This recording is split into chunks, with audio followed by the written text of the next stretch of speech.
فيلمنا بيبتدي مع شاب في سن المراهقة اسمه غنر، وبيكون قاعد بيكتب القصة المصورة بتاعته وبيفكر في أحداث جديدة يكتبها. وفجأة مامته ماري بتخش عليه الأوضة وبتقعد تهزر معاه، وبنلاحظ إن علاقتهم قوية جدا.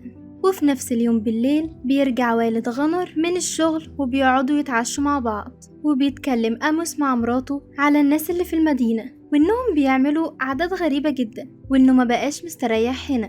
فطمنته ماري وقالت له إن دي طبيعة الناس هنا، وإن إحنا بس اللي مش متعودين على العادات بتاعتهم. وسأل أموس غنر عن يومه وبيعرفه إنه راح لجنازة بتاعت ناس في المدينة، وبعدها رجع يكمل قصته. فتعصب عليه أموس وقال له ما ينفعش تروح جنازة حد ما تعرفهوش وإن دي خصوصية الناس. فبيزعل غنر وبيجري على أوضته، وراحت مامته وراه وقالت له إن أموس بيحبه وإنه ما كانش قاصد يضايقه.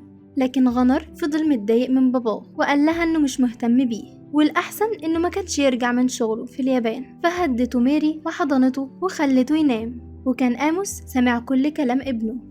وتاني يوم الصبح قرر أموس إنه يصلح علاقته بابنه وراح يصحيه عشان يلعبوا كرة سلة مع بعض. لكن من غير ما يقصد أموس بيوقع الحبر على القصة اللي كاتبها غنر وبوظها له. فتعصب غنر جدا لأنه زعل على قصته، فخرج برا الأوضة. وبالليل سمع غنر مامته بالكح وشافها عيانة. وفي الوقت ده بيرجع أموس من الشغل وبيدخل جري على الحمام وبيقول لابنه يستنى مكانه.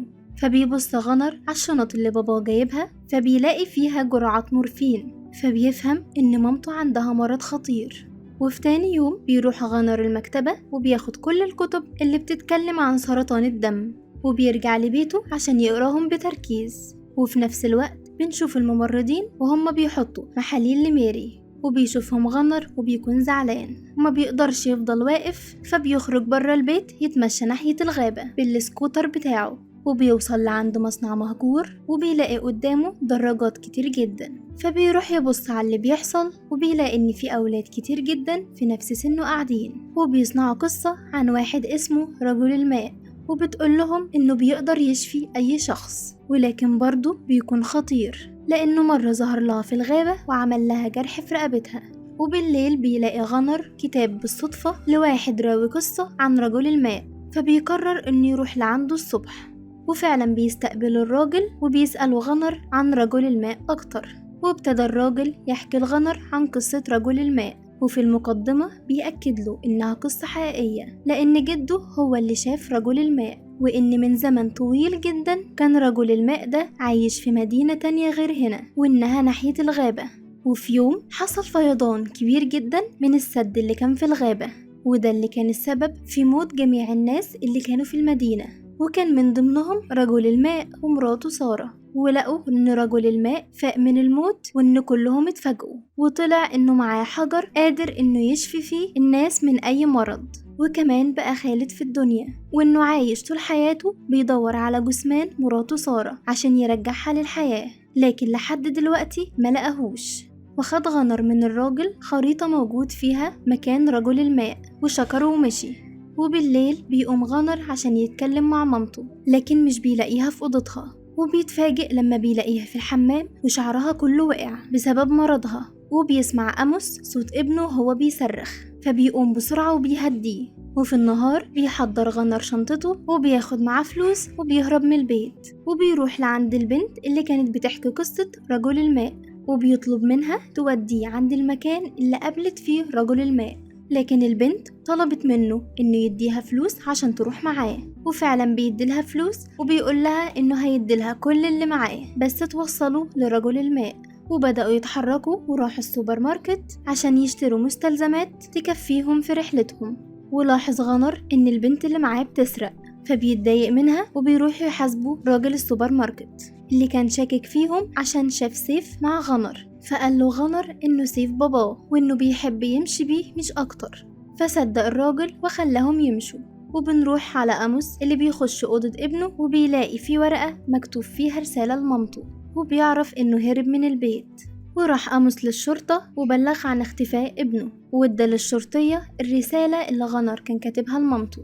وبنشوف غنر والبنت اللي معاه بيتمشوا في الغابة وفي طريقهم لمكان البحيرة اللي موجود فيها رجل الماء.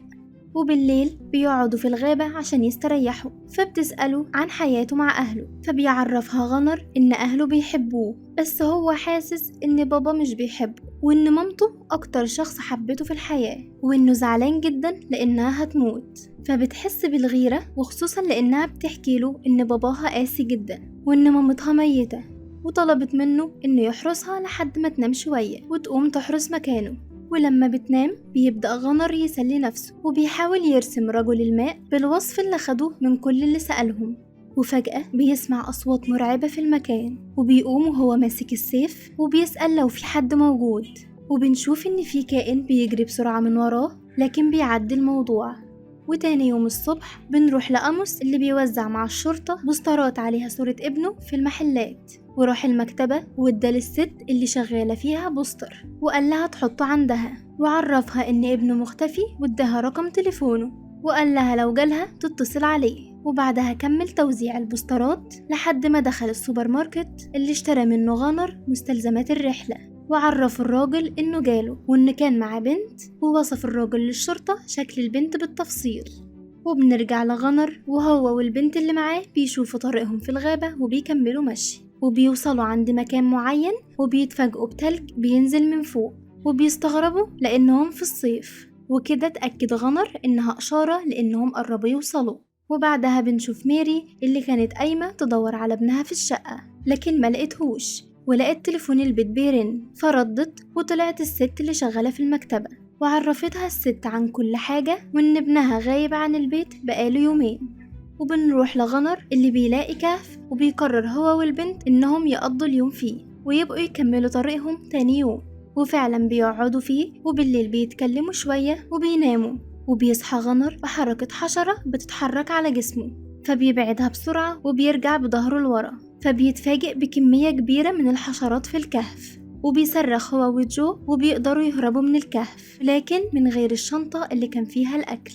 وبنرجع لميري اللي بتتخانق مع جوزها عشان كدب عليها لكنه هداها وعرفها إنه عمل كده لمصلحتها وإنه هيعمل كل حاجة في إيده عشان يقدر يرجع ابنهم. وتاني يوم الصبح بنشوف إن الغابة فيها حريق كبير وغنر وجو مش واخدين بالهم منه، وبتكون جو جابت آخرها وبتقوله إنها جعانة وإنهم مش عارفين ممكن يقابلوا إيه تاني داخل الغابة، فالأحسن يرجعوا مكان ما جم. فبيقول لها غنر إنهم قربوا يوصلوا لرجل الماء وإن كل الحاجات اللي بتحصل دي علامات منه، وقال لها إن دي آخر ليلة ولو ما قدرناش نوصل هنرجع لبيوتنا. وبنرجع للشرطية اللي قدرت توصل للمصنع المهجور اللي كانت جو بتتجمع فيه مع الأولاد، واتصلت على أموس وميري وعرفتهم إنها قدرت توصل للمقر بتاع البنت واللي يبقى جنب الغابة على طول، وعرفتهم إن احتمال كبير يكونوا في الغابة، ودي مشكلة لأن الغابة فيها حريق كبير جدا ومش عارفين يسيطروا عليها،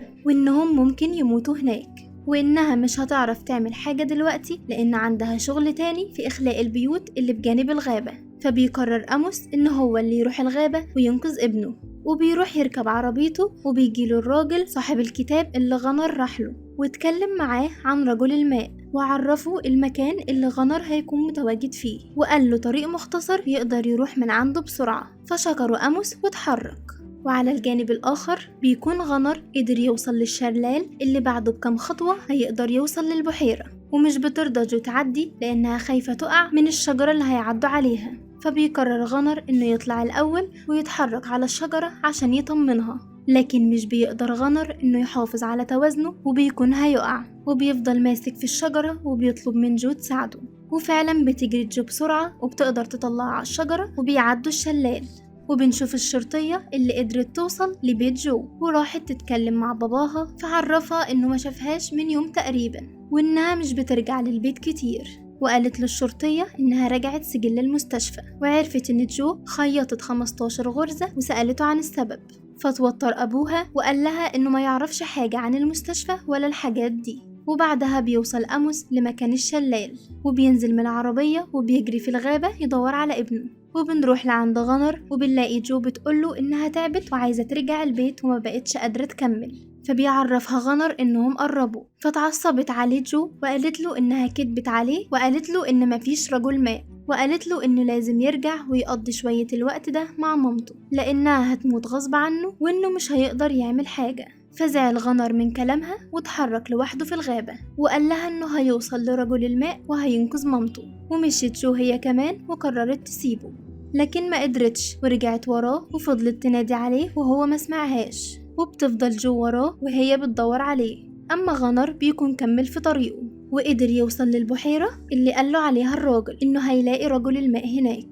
وبيلاقي غنر كوخ هناك فبيقرر يدخله ويدور على أي حاجة، وفعلا بيدخل وبيدور، وفجأة بيلاقي حد بيفتح الباب فبيخاف ويستخبى، وبيقول له الراجل إنه شافه وهو داخل. فبيخرج غنر وبيسأله الراجل عايز إيه، فبيعرفه غنر إنه عايز رجل الماء وإنه عايزه يخليه ينقذ مامته من الموت. ورد على الراجل وقال له إنه لو عايز ينقذ مامته هيكون في تمن غالي جدا، وإنه قضى طول حياته كلها بيدور عليه وما قدرش يلاقيه، وإنه يلاقي له جثة سارة وينقذ له مامته. وقام وقال له إن رجل الماء ده بالسهولة دي عايز ينقذ مامته، وقال له إن الحجر اللي معاه ده خلاه يتخيل ويديله أمل في حاجات كتير، وحتى اداله أمل إنه يشوف شخص خيالي اسمه رجل الماء، وعرفه إنه مش حقيقي. وفي الوقت ده بيصحى غنر على صوت جو وهي بتقوله المكان كله بيتحرق ولازم نتحرك، وبيتحاصروا من النار. وفي الوقت ده بيوصل عندهم أموس وبيحضن ابنه، ومش بيكون في طريق يهربوا منه غير البحيرة. فبياخد أموس ابنه على ظهره وبيقول لجو تنزل وتعوم جنبه، وفعلا بيقدروا يهربوا من الغابة.